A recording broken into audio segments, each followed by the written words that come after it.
राम राम जय माता जी। मेरा यूट्यूब चैनल पर आप सभी का स्वागत है। आप सब कैसे हैं? मैं आशा करती हूँ आप सब स्वस्थ होंगे, मस्त होंगे, अपने अपने काम में व्यस्त होंगे। मैं भी अच्छी हूँ। अहमदाबाद में जो प्लेन हादसा हुआ है उनके ऊपर मैं एक दर्द भरा गीत सुनाने जा रही हूँ। गीत आप लोग पूरा सुने।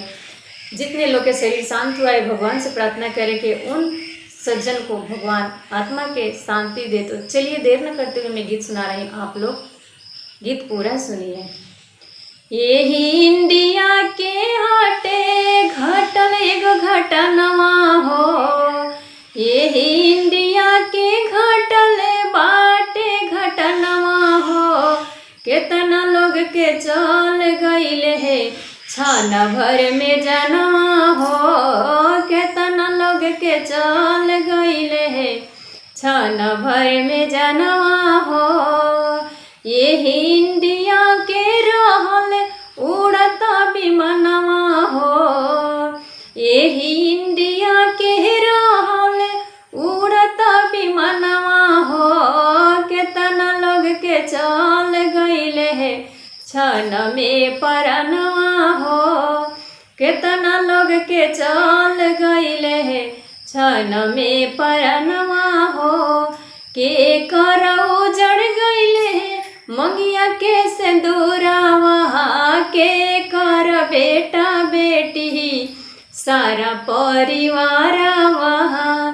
के कर उजड़ गईले है मंगिया के सिंदूरवा, के कर बेटा बेटी सारा परिवार वहाँ। के कर बेटा बेटी सारा परिवार वहाँ। अरे भैया देखी देखी धड़केला छतिया, अरे भैया देखी देखी धड़केला छतिया। आग लग के जर गईल पूरा प्लेनवा, आग लग के जर गईल पूरा प्लेनवा। केतना लोग के चल गईल छान में परानवा, केतना लोग के चल गईल छान में परानवा। सुनी सुनी घटना सबके दहलेला करे जवा हो, सुनी सुनी घटना सबके दहलेला करे जवा हो।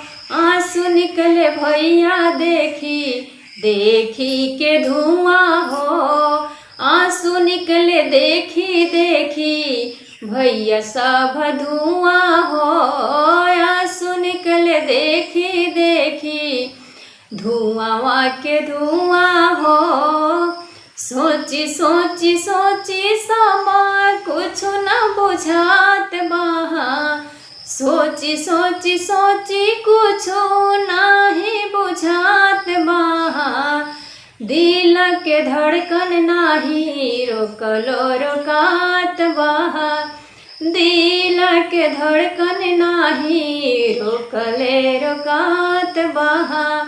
यही इंडिया के रहल इहो घटनवा हो, यही इंडिया के घटल बाटे घटनवा हो।